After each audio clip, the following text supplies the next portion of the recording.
سيدنا محمد وعلى آله وصحبه أجمعين. أما بعد، رب اشرح لي صدري ويسر لي أمري واحلل عقدة من لساني يفقه قولي.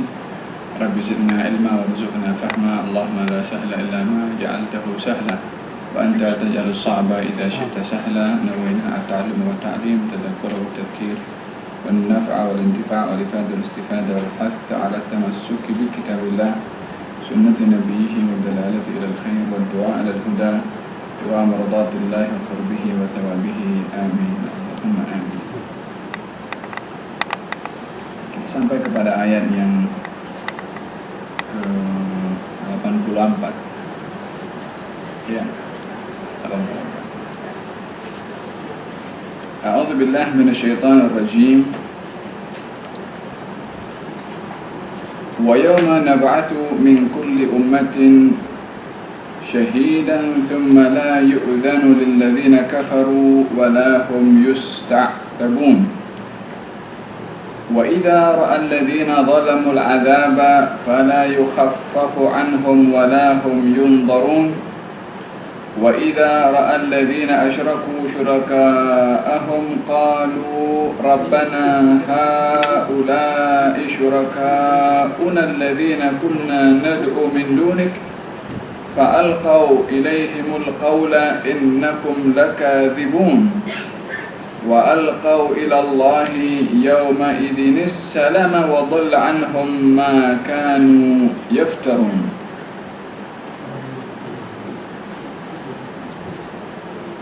Dan ingatlah pada hari ketika kami bangkitkan daripada setiap umat seorang saksi, yaitu Rasul. Kemudian tidak diizinkan kepada orang kafir untuk membela diri, dan tidak pula mereka dibolehkan meminta maaf. Dan apabila orang zalim telah menyaksikan azab, maka tidaklah diiringkan azab bagi mereka dan tidaklah diringankan azab bagi mereka dan tidak pula mereka diberi tangguh. Dan apabila orang yang mempersekutukan Allah melihat sekutu-sekutu mereka berkata, "Ya Tuhan kami, mereka inilah sekutu-sekutu kami yang dahulu kami sembah selain daripada Engkau." Lalu sekutu-sekutu mereka mengatakan kepada mereka, "Sesungguhnya kamu benar-benar orang yang dusta." Dan mereka menzahirkan ketundukannya kepada Allah pada hari itu, dan hilanglah daripada mereka apa yang selalu mereka ada-adakan.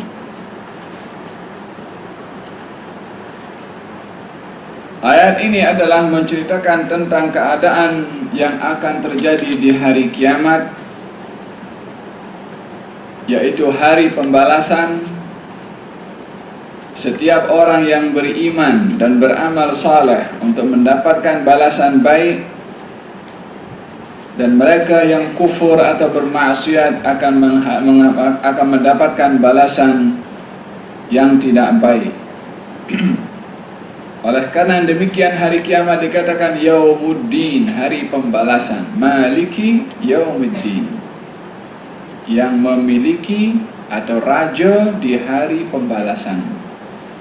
Baik balasan baik kepada orang yang taat, balasan tidak baik kepada orang yang bermaksiat. Hari itu dijadikan adalah hari untuk menegakkan keadilan, di mana setiap mereka yang sudah berusaha di atas muka bumi ini akan mendapatkan haknya. Mereka yang dizalimi akan mendapatkan haknya. Orang yang zalim akan akan diberikan hak kezalimannya untuk dihukum oleh Allah Subhanahu wa taala. Tidak ada yang tidak akan mendapatkan apa yang menjadi haknya ketika berada di dunia. Oleh karena yang demikian, Allah Subhanahu wa ta'ala mengingatkan kepada manusia akan bahaya hari pembalasan, yaitu hari kiamat. Wattaqu yawman turja'una fihi ilallah. Wattaqu, hai orang-orang beriman, hai sekalian manusia, takutlah kamu kepada apa? Yauman, kepada satu hari. Apa yang berlaku pada hari itu? Turja'una ilallah, kamu akan dikembalikan kepada Allah, yakni akan berhadapan dengan Allah, akan dipersoal oleh Allah subhanahu wa ta'ala. Faman ya'mal mithqala dzarratin khairan yarah wa man ya'mal mithqala dzarratin syarran yarah. Sekecil apapun amal baik akan dibalas, sekecil apapun amal perbuatan jahat akan juga dibalas oleh Allah subhanahu wa ta'ala. Banyak di dalam Al-Quran Allah mengingatkan kepada manusia akan untuk takut kepada hari pembalasan. Disebabkan hari itu tiada lagi penyesalan. Hari itu tiada lagi ruang untuk orang memohon ampun kepada Allah. Hari itu tiada lagi orang nak meminta maaf kepada Allah, dan pintu maaf, ampun, taubat sudah ditutup oleh Allah subhanahu wa ta'ala. Yang ada hukuman dan ganjaran saja. Maknanya kalau mahkamah sudah sampai, sudah diputuskan, dah tidak ada lagi rayuan. Selagi berada di dunia masih terbuka seluas-luasnya rayuan kepada Allah untuk mohon ampun, untuk mohon maaf, untuk berlindung daripada adab Allah ketika berada di dunia. Di sana tiada lagi rayuan, yang ada hukuman sahaja.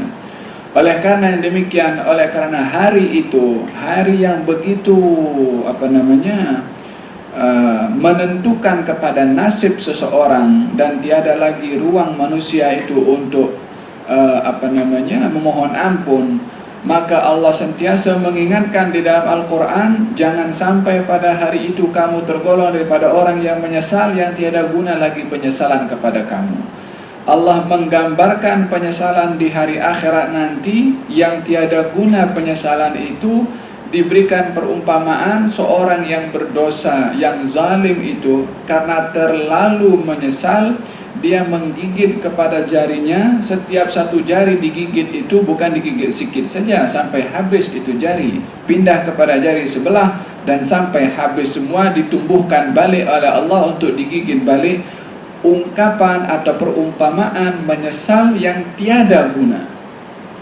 Yauma ya'addu dzalimu ala yadayhi, di hari orang yang zalim akan menggigit yadayhi, dua tangan, bukan dua jari, dua tangan. Biasanya orang kalau terlepas satu peluang karena menyesal, dia akan gigit.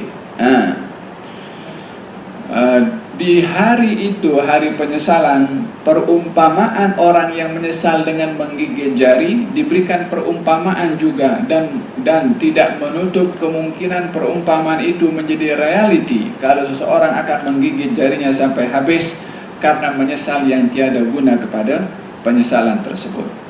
Dan Allah memberikan nama hari akhirat itu dengan nama Yaumul Hasrah, hari penyesalan yang tiada guna penyesalan. Hanya ada menyesal tapi tak berguna penyesalan tersebut. Dengan demikian bahayanya hari tersebut yang menentukan nasib. Sentiasa di dalam Al-Quran Allah subhanahu wa ta'ala mengingatkan tentang hari kiamat, yaitu hari pembalasan. Wattaqu yawman la tajzi nafsun an nafsin syai'a.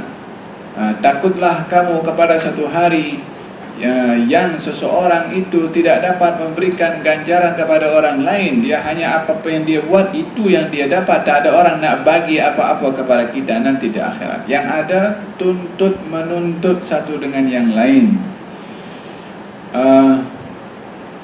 Bahayanya hari itu yang menentukan nasib manusia.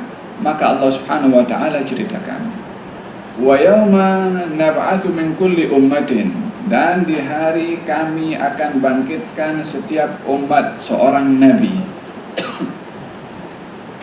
Ayat yang ke-84. Kemudian tidak diizinkan kepada orang kafir untuk membela diri, yakni untuk memohon maaf, untuk mengemukakan hujjah, untuk menyampaikan rayuan. Akan ada banyak rayuan nanti, walaupun mereka sedar tiada guna rayuan itu, tapi oleh kerana mereka ingin mencari sedikit harapan ataupun ingin membuka ruang berharap dalam keadaan dirinya sedar kalau tiada guna harapan pada waktu itu. Apa mereka kata kepada Allah Subhanahu wa taala? Ya Allah, Rabbana absarna wa sami'na. Bukan setiap subuh hari Jumaat kita baca itu surat Sajadah kan? Rabbana absarna. Allah, kami dah tengok, dah nampak. Wa sami'na, kami dah dengar. Apa lalu dia minta? Yani dengar apa mereka dah tengok macam mana keadaan di situ, dengar macam mana mahkamah ulia di akhirat nanti, dah nampak segalanya, dengar segalanya. Apa mereka minta ketika mereka tahu yang mereka nampak itu adalah hukuman kepada mereka, yang mereka dengar keputusan yang menghukum kepada mereka? Farajina, Allah, aku nak balik ke dunia. Untuk apa? Na'mal salihan, nak buat satu amal saleh. Farjina na'mal salihan inna muqinun walau syi'na la'atayna kull nafsin hudaha walakin haqqal qawlu minni la'amla'anna jahannama minal jannati wan nasi ajma'in fadhuqu bima nasitum liqa'a yawmikum hadha fadhuqu inna nasinakum, kami lupakan kamu. Macam mana kamu dulu lupa kami pun hari ini lupakan kamu, tak pedulikan kamu semua. Kama tadinu tudan, macam mana kamu buat, dengan itu kamu akan dibalas.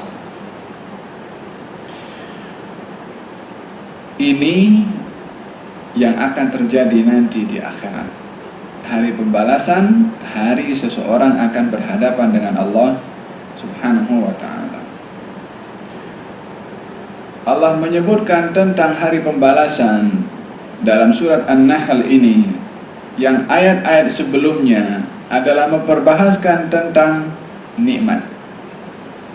Kita dalam ayat ada banyak, mulai daripada ayat yang keberapa itu, Allah Subhanahu wa ta'ala menceritakan tentang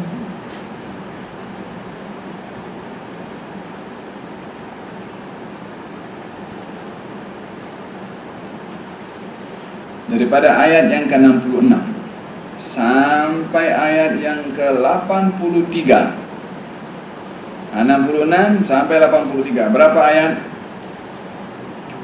66, 83, 20, berapa? 17. Ya kan? 17 ayat Allah bercerita tentang nikmat. Nikmat umur, nikmat pasangan, nikmat zuriat, nikmat buah-buahan, nikmat anggur, nikmat korma, nikmat udara, nikmat sehat, nikmat kulit binatang, nikmat rumah, nikmat harta. Dalam 17 ayat. Sebelum bercerita tentang hari kiamat, Allah cerita pasal nikmat. Kenapa? Jangan menganggap dengan nikmat yang diberikan oleh Allah adalah ingin memanjakan kepada kita, menikmati nikmat tanpa kita bersyukur kepada Allah dan tidak dipertanggungjawabkan di saat kita diberi nikmat. Untuk apa kita guna itu nikmat? Ada hari kiamat. Hari ini bagi, minta umur, ya Allah kasih umur. Minta sehat, bagi sehat. Minta harta, bagi harta. Nak zuriat, bagi zuriat. Nak rumah, kasih besar. Nak kereta, kasih banyak. Apa yang tidak ada diberikan oleh Allah kepada kita, semuanya Allah diberi. Tapi pemberian ini bukan kosong. Dia bukan Allah bagi nikmat dengan dasar nak memanjakan kita, suruh buat apa kita punya suka. Tak. Akan datang hari kiamat nanti, kamu akan jumpa dengan aku. Akan aku tanya setiap nikmat yang aku bagi kepada engkau. Itu rumah, itu kereta, itu zuriat, itu sehat, itu buah-buahan. Apa kamu guna? Yawma nab'atsu min kulli ummatin, di hari kiamat yang kamu akan berjumpa dengan aku. Aku akan soal kamu dengan nikmat yang aku bagi kepada engkau, yaitu hari setiap umat, termasuk seluruh umat daripada umat Nabi Adam sampai umat akhir zaman, akan didatangkan oleh Allah dengan nabi mereka. Setiap umat yang akan berhadapan dengan Allah, dan perhadapan itu adalah individu, bukan kolektif. Tak ada orang Malaysia jumpa dan berhadapan dengan Allah secara sekaligus. Tak, individual akan berjumpa dengan Allah. Laisa bainahu wa bainallahi turjuman. Tiada antara dia dengan Allah penterjemah untuk nak terjemahkan. berhadapan dengan Allah. Ya Allah, Ali Zainal Abidin bangkit jumpa dengan Allah. Ya Allah, Fulana binti Fulan jumpa dengan Allah. Ikut giliran masing-masing, nombor berapa urut dia punya queue, Allahu a'lam berapa lama nak duduk, waliyadzubillah. Faham dong, satu keadaan yang memang nyata dan akan terjadi, yang kita tidak tahu hakikatnya macam mana, melainkan bila mana berada di sana nanti. Mudah-mudahan Allah berikan kepada kita payung yang tiada payung pada ketika itu kecuali payungnya Allah Subhanahu wa ta'ala. Wa yawma nab'atsu min kulli ummatin syahidan, dan di hari kami, yakni Allah, akan membangkitkan setiap umat dengan syahid. Syahid yang dimaksudkan di sini adalah saksi. Saksi yang dimaksudkan di sini adalah Rasul. Setiap umat akan dibangkitkan oleh Allah dengan Rasulnya. Umat Nabi Muhammad, maka saksinya Nabi Muhammad. Umat Nabi Isa, saksinya Nabi Isa. Umat Nabi Musa, saksinya Nabi Musa. Umat Nabi Nuh, saksinya Nabi Nuh. Setiap umat yang diutus oleh Allah Nabi pada umat itu akan dibangkitkan umat itu untuk berhadapan dengan Allah Subhanahu wa ta'ala dengan disaksikan oleh Nabi mereka. Kenapa?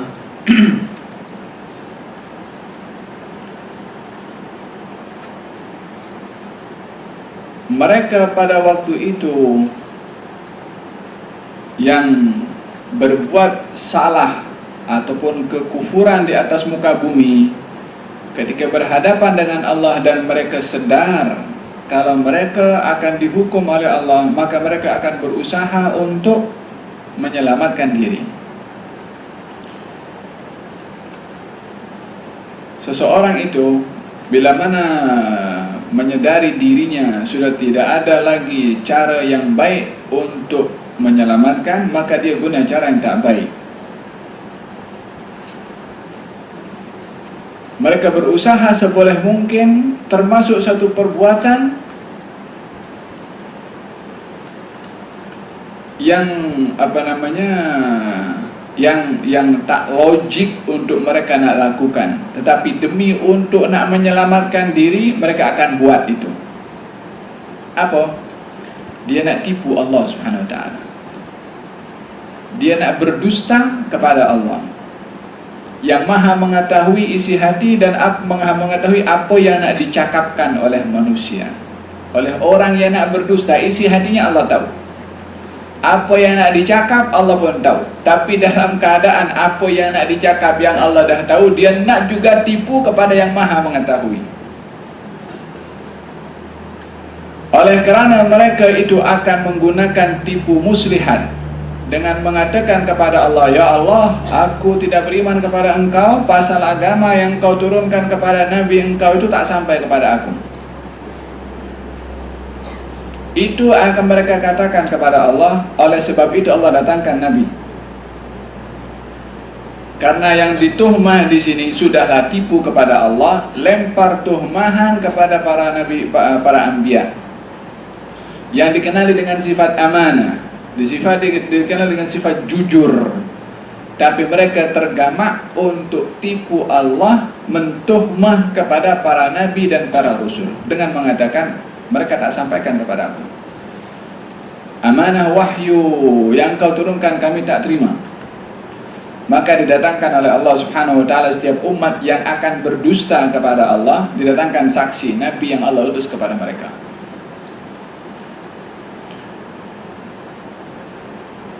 Akan ditanya oleh Allah Subhanahu wa ta'ala Nabi Nuh, dan kita dalam sejarah kenabian itu, pertama Nabi yang diutus oleh Allah kepada orang kafir adalah Nabi Nuh.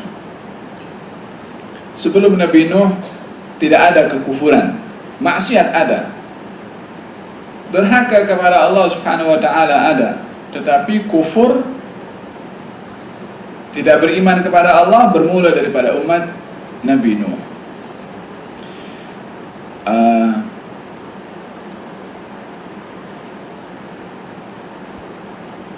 Cerita sebutan kalimat kafir itu ada di dalam Al-Quranul Karim, dinampak ketika menceritakan Nabi Nuh. Dan Nabi Nuh adalah Nabi yang paling hampir dengan Nabi Adam. Dikatakan Nuh Nabi yang ketiga setelah Nabi Adam, kemudian Syith ibnu Adam, kemudian Nuh. Walaupun jaraknya jauh antara Nabi Adam dengan Nabi Nuh. Fasyahid adalah orang-orang kafir akan berkata kepada Allah Subhanahu wa ta'ala kalau Nabi mereka itu tidak menyampaikan wahyu dari Allah Subhanahu wa ta'ala. Oleh sebab yang demikian Allah Subhanahu wa ta'ala datangkan para anbiya dan dipanggil oleh Allah untuk ditanya, kamu tak sampaikan ke? Ini mahkamahnya Allah, dan itu adalah mahkamah yang adil. Walaupun Allah itu adalah Tuhan Maha mengetahui dan tahu kesilapan orang yang dibuat, tetapi proses mahkamah ulia, mahkamah tinggi yang tiada lagi lebih tinggi daripada mahkamah itu, tetap ditunaikan mengikut prosedur yang sudah ditentukan oleh Allah Subhanahu wa ta'ala. Boleh bercakap walaupun sudah tahu ini kafir, sudah tahu dia tidak beriman kepada Allah, sudah tahu derhaka, tapi nak memberikan apa yang menjadi hak kepada mereka walaupun dia kafir, walaupun derhaka kepada Allah. Dinaikkan mahkamah, silakan bercakap. Mereka akan bercakap walaupun cakapnya palsu, tipu. Bagi tahu, ya Allah, aku tak sampai iman kepada engkau disebabkan Nabi yang kau utus tak sampaikan kepada kami. Ini pendakwa lah. Nak mendakwa siapa? Nak mendakwa kepada para Nabi tidak menyampaikan wahyu. Siapa hakimnya? Allah Subhanahu wa ta'ala yang Maha mengetahui. Ditunaikan oleh Allah. Ditanya oleh Allah Nabi itu, engkau tak sampaikan ke apa yang sudah aku turunkan kepada engkau? Takkan Allah tak tahu Nabi itu sampaikan atau tidak? Bukankah di dalam Al-Quran Al-Karim dalam surat Al-Ma'idah Allah Subhanahu wa ta'ala berfirman bertanya kepada Nabi Isa alaihissalam, ya Isa bin Maryam, a anta qulta lin-nasi ittakhiduni wa ummiya ilahaini min dunillah? Wahai Isa putra Maryam, adakah kamu mengatakan kepada kaum kamu Bani Israel, kaum Kristen, untuk menjadikan aku dan ibu aku, yakni Isa dan juga ibunya Siti Maryam, Tuhan selain daripada Allah? Engkau cakap macam tu ke kepada kaum kau? Apa jawab Nabi Isa alaihissalam? Kata Nabi Isa menjawab kepada Allah Subhanahu wa ta'ala, kalau apa yang aku cakapkan seperti itu, wahai Allah, engkau tahu apa yang aku cakap dan engkau tahu apa yang tersimpan dalam isi hati aku. Aku tak cakap kepada mereka kecuali apa yang telah engkau suruh aku sampaikan kepada mereka. Soalan ini antara Allah dengan Nabi. Dia tidak membicarakan apa yang diketahui oleh Allah, dan Nabi Isa pun tahu kalau dirinya menyampaikan itu sesuai dengan apa yang disuruh oleh Allah. Tapi ini mahkamah nanti akan dihadapkan Nabi Isa di hadapan orang Kristen yang mendakwa Isa adalah anak kepada Tuhan. Nabi Isa sendiri akan menjawab, karena Nabi Isa yang menjadi tuhmahan pada ketika itu. In kuntu qultuhu faqad alimta, kalau aku cakap macam tu engkau tahu wahai Allah. Ta'lamu ma fi nafsi wa la a'lamu ma fi nafsik. Engkau tahu isi hati aku tak tahu apa yang ada pada engkau. Baru dijawab oleh Allah Subhanahu wa ta'ala, al-yawm, hari ini adalah hari ketika Nabi Isa menjawab, yauma yanfa'us shadiqina sidquhum, kejujuran seseorang akan mendatangkan manfaat kepada orangnya yang jujur itu, yakni saksinya itu, kebenaran percakapan itu yang menjadi sebab keselamatan yang diberikan oleh Allah kepada Nabi Isa alaihissalam. Tapi proses mahkamah sebagaimana saya katakan, termasuk kepada orang kafir, diberikan haknya sampai kepada mahkamah tinggi. Ya Allah, tak begini. Maka Nabi itu akan menjawab kepada Allah, ya Allah, aku dah sampaikan kepada mereka seperti mana engkau suruh kami menyampaikan kepada mereka. Allah bertanya kepada Nabi itu, wahai Nabi, engkau dah sampaikan semua wahyu yang aku turunkan kepada engkau, apa buktinya?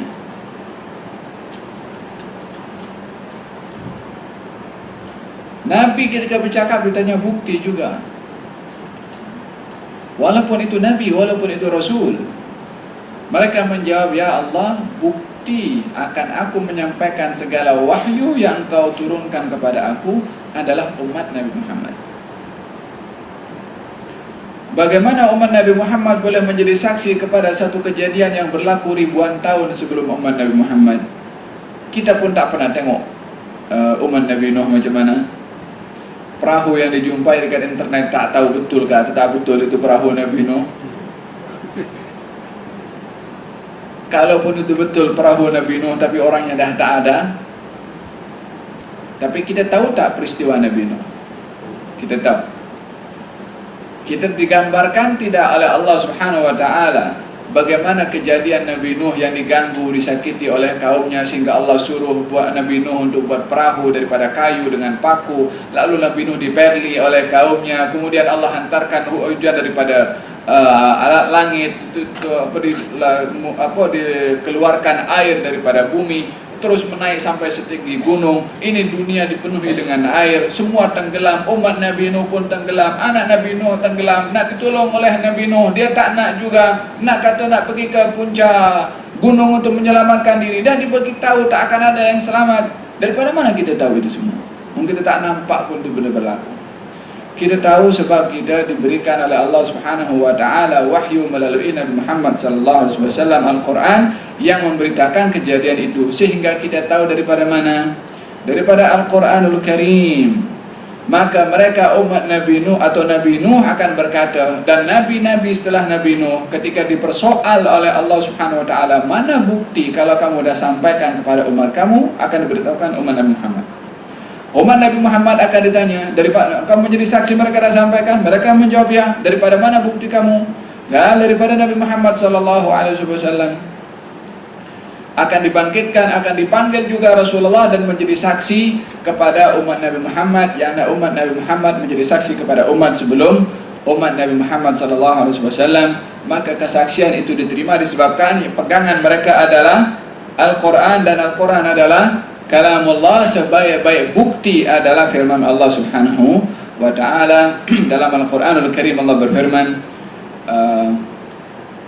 "Fa kaifa idza ji'na min kulli ummatin bi syahidin wa ji'na bika 'ala haula'i syahida."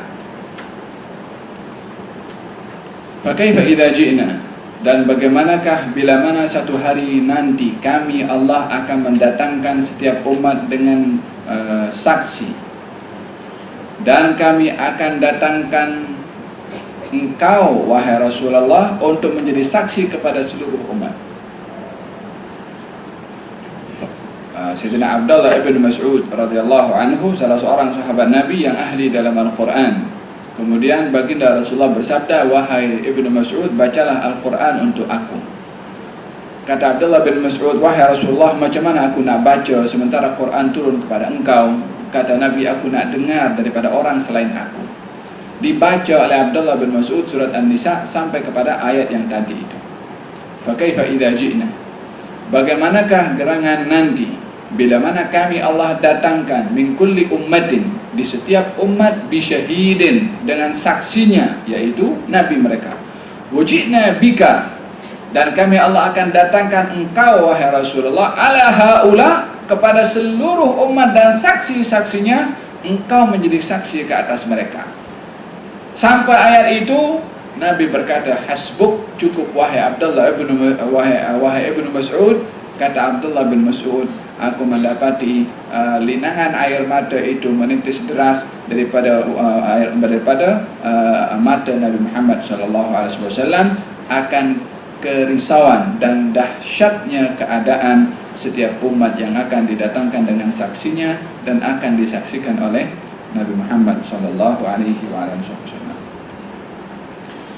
Dan ini adalah merupakan satu hari yang akan terjadi di mana setiap orang akan didatangkan dengan saksinya, dan mahkamah itu akan menjadi satu penentuan kepada nasib masing-masing di hadapan Allah Subhanahu wa taala. Dalam hal ini menunjukkan sifat adilnya Allah dan tidak zalimnya Allah. Diberi ruang mereka nak bercakap karena Allah Maha Adil. Dicari bukti, ditunjukkan bukti, walaupun Allah Maha tahu para anbiya itu tidak berdusta. Tapi untuk menegakkan proses sistem adil, maka masing-masing diberikan haknya untuk bercakap. Wa yawma nab'atsu min kulli ummatin shahidan thumma lam yu'dhan lil ladzina kafaru. Thumma lam yu'dhan lil ladzina kafaru. Kemudian tidak diizinkan bagi mereka orang-orang kafir untuk memohon maaf kepada Allah Subhanahu wa taala. Tidak ada maaf bagi mereka, yang ada adalah hukuman dari Allah Subhanahu wa ta'ala. Wa idza ra'al ladzina zalamu, dan apabila orang zalim telah menyaksikan azab, maka tidaklah diringankan azab bagi mereka dan tidak pula mereka diberi tangguh. Yang tidak ada lagi rayuan lagi ataupun menunggu masa lagi. Setelah diputuskan terus akan dibawa ke hukuman Allah Subhanahu wa taala, wal iyadu billah. Dan apabila orang yang mempersekutukan Allah melihat sekutu-sekutu mereka, mereka yang menyekutukan Allah dengan menyembah berhala, menyembah syaitan, menyembah jin, menyembah matahari, menyembah apa saja sembahan mereka, nanti mereka akan berkata kepada Allah Subhanahu wa taala ketika berhadapan dengan Allah, apa mereka katakan? Ya Allah, mereka inilah sekutu-sekutu kami yang dahulu kami sembah selain daripada Engkau. Lalu sekutu-sekutu mereka yang disembah itu akan menjawab dan mengatakan, sesungguhnya kamu benar-benar dusta. Kalau mereka yang menyembah jin ataupun syaitan, jin dan syaitan boleh bercakap. Jin yang disembah, syaitan yang disembah, Fir'aun yang disembah, Namrud yang disembah, masih boleh bercakap karena mereka adalah makhluk yang boleh bercakap. Mereka akan mengatakan kamu dusta.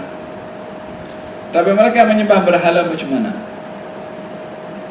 Adakah berhala pun akan bercakap? Nah, berhala akan diizinkan oleh Allah Subhanahu wa taala untuk bercakap. Walaupun berhala itu daripada batu dan batu tidak bercakap. Berapa banyak daripada makhluk yang dicipta oleh Allah tak boleh bercakap, tapi makhluk itu boleh bercakap. Bukankah di dalam Al-Quranul Karim Allah menceritakan bahwasanya tangan ini akan bercakap nanti di masa mulut tak boleh lagi bercakap. Dah expired masa mulut untuk bercakap di dunia sahaja, nanti di akhirat dikunci sekejap, tangan akan bercakap. Di dunia tangan tak bercakap. Al-yawma nakhtimu ala afwahihim wa tukallimuna aydihim wa tashhadu arjuluhum bima kanu yaksibun. Hari ini aku tutup mulut-mulut kamu, jangan bercakap mulut. Tangan akan bercakap, kaki akan bercakap menjadi saksi. Untuk apa? Nak tunjuk kepada Allah apa yang kita buat selama di dunia. Orang kafir atau orang yang bermaksiat, ketika melihat tangannya bercakap, anggota tubuh badannya bercakap, setelah mulut dibuka untuk bercakap, mulut ini kata kepada tangan dan anggota tubuh badannya yang lain, lima syahidtum alaina, kenapa kamu menjadi saksi buruk? Kenapa kamu menjadi saksi yang mendatangkan hukuman kepada aku? Kamu juga yang kena, kamu juga yang kena hukum. Kenapa kamu bersaksi buruk kepada aku? Ini tangan pun jawab kepada mulut. Hari ini dia tak cakap. Dia kalau cakap tampar kita sendiri. Hari ini dia musakhar, ikut apa kita punya suka. Tapi nanti dia akan bercakap sendiri. Kata mulut bercakap kepada tangan, lima syahidtum alaina, kenapa kamu jadi saksi buruk kepada aku? Tangan akan menjawab, antaqana alladhi antaqa kulla syai'. Yang menjadikan saya bercakap ini adalah zat yang menjadikan segala sesuatu boleh bercakap, Allah Subhanahu wa ta'ala. Tidak ada perkara yang pelik bagi Allah Subhanahu wa ta'ala.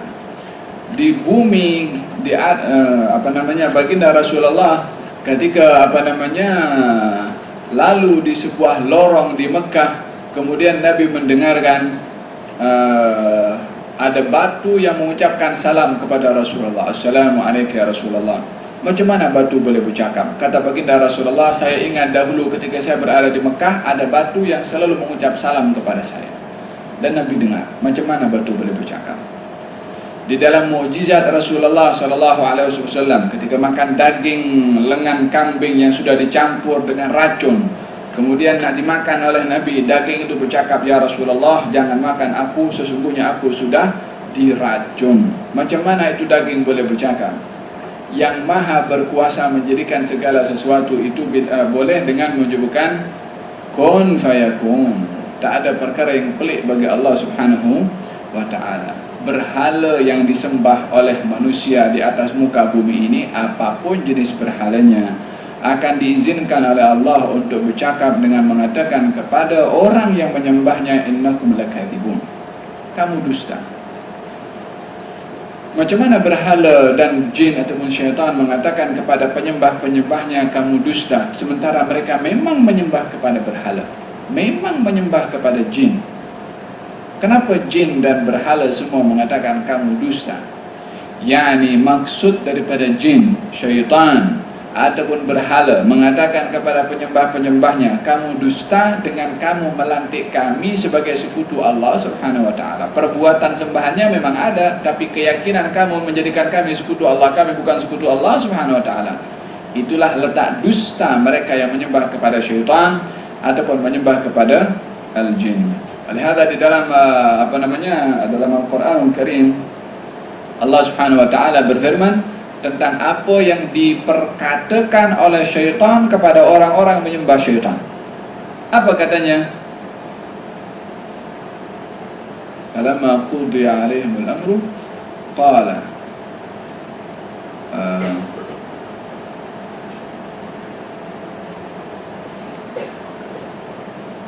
syaitan, apa itu?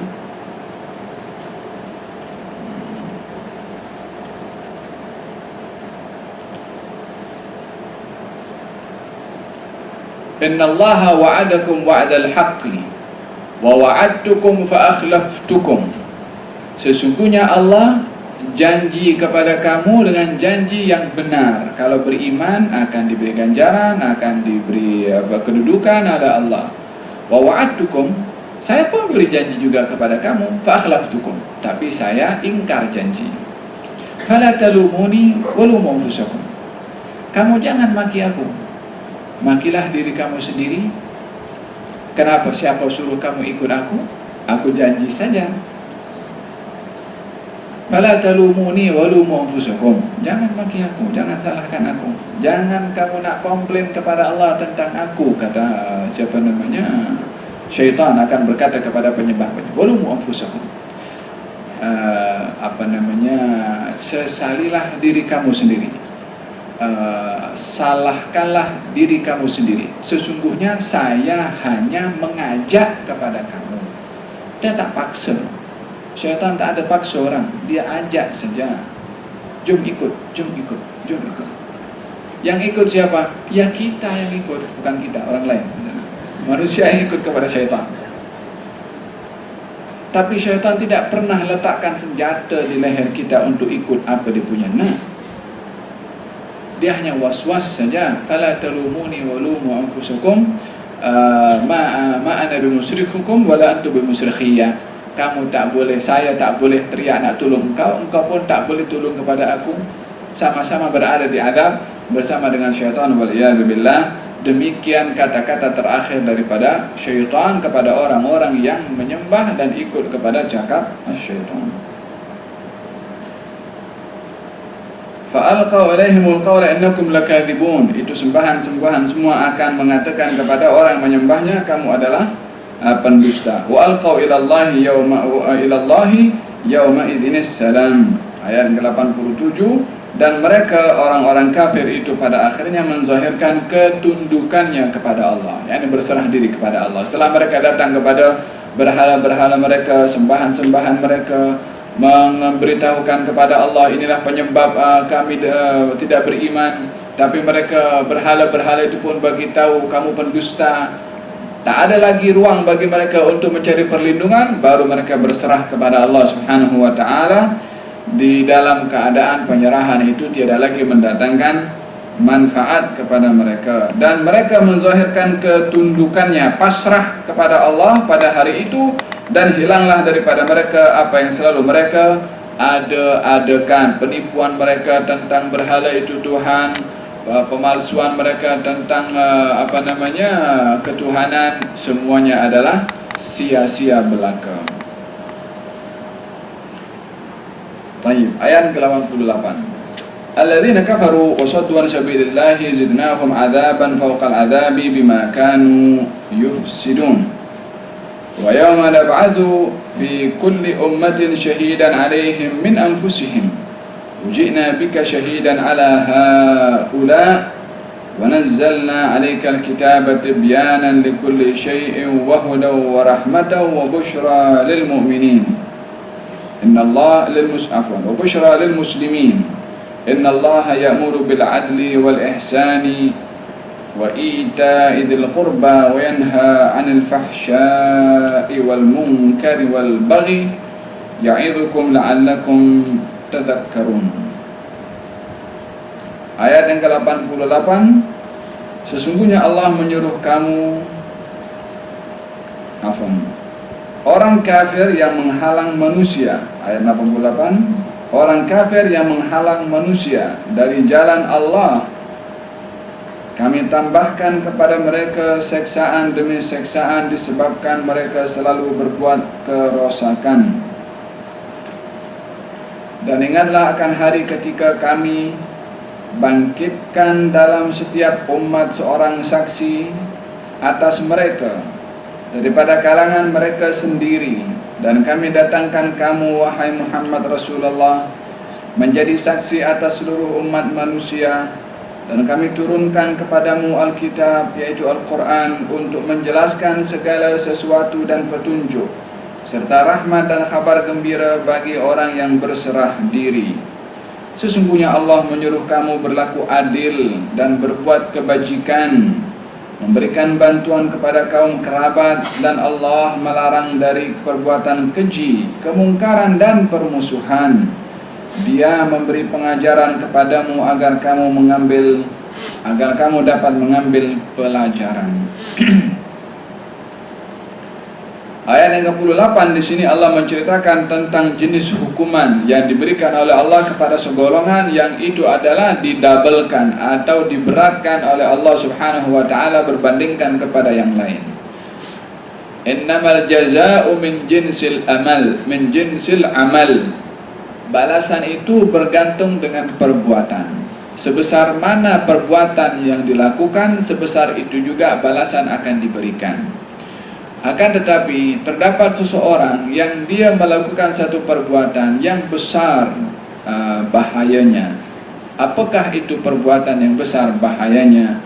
Orang yang berbuat maksiat, derhaka kepada Allah, dia ajak orang lain untuk buat benda yang sama. Dia akan memikul juga apa yang dibuat oleh orang itu yang tersesat, di saat orang itu juga akan dihukum oleh Allah, tapi oleh kerana dia berbuat satu perbuatan yang menyebabkan kesesatan orang lain sehingga orang itu dihukum oleh Allah disebabkan perbuatannya, maka perbuatan ini adalah perbuatan yang besar dosanya di sisi Allah, hukumannya pun juga besar. Yani lebih daripada kalau dia kufur, maka dia akan dihukum oleh Allah.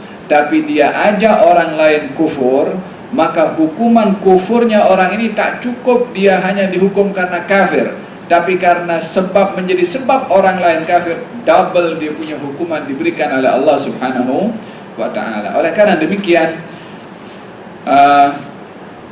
bila mana seseorang itu melakukan taat ajak orang lain, bila mana berbuat maksiat, kalaupun mesti tergelincir buat tu benda maksiat, buat sorang-sorang.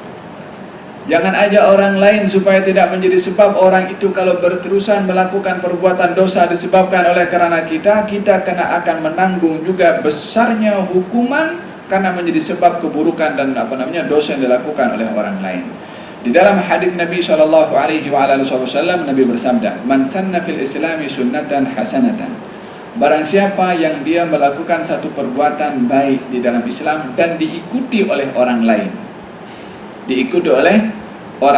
falahu ajruhu, maka baginya ganjaran orang yang memulai amal itu, wa ajru man amila bihi, dan ganjaran orang yang dia ikut amal baiknya. Dia buat satu amal baik diikuti oleh orang ramai, maka dia yang buat ini dapat ganjaran amal baik dan dapat ganjaran setiap orang yang ikut dengan dia, tanpa dikurangkan ganjaran orang yang ikut itu. Tapi karena orang itu ikut disebabkan dia pencetusnya, dia yang mulakan, maka dapat ganjaran lebih. Tapi man sanna fil islami sunnatan sayyi'atan, barang siapa yang dia mencetuskan di dalam agama Islam ini satu perbuatan yang buruk dan diikuti oleh orang lain, maka dia akan menanggung dosa perbuatan buruk itu dan dosa orang lain yang ikut dalam perbuatan buruk tersebut. Dalam amal baik ataupun dalam keburukan, kalau kita mengajak orang lain, kita akan menanggung resiko perbuatan orang lain yang mengikut kepada kita. Oleh karena itu dikatakan di sini, kami tambahkan, yakni dilebihkan hukuman oleh Allah kepada mereka disebabkan mereka menjadi sebab kekufuran kepada orang lain.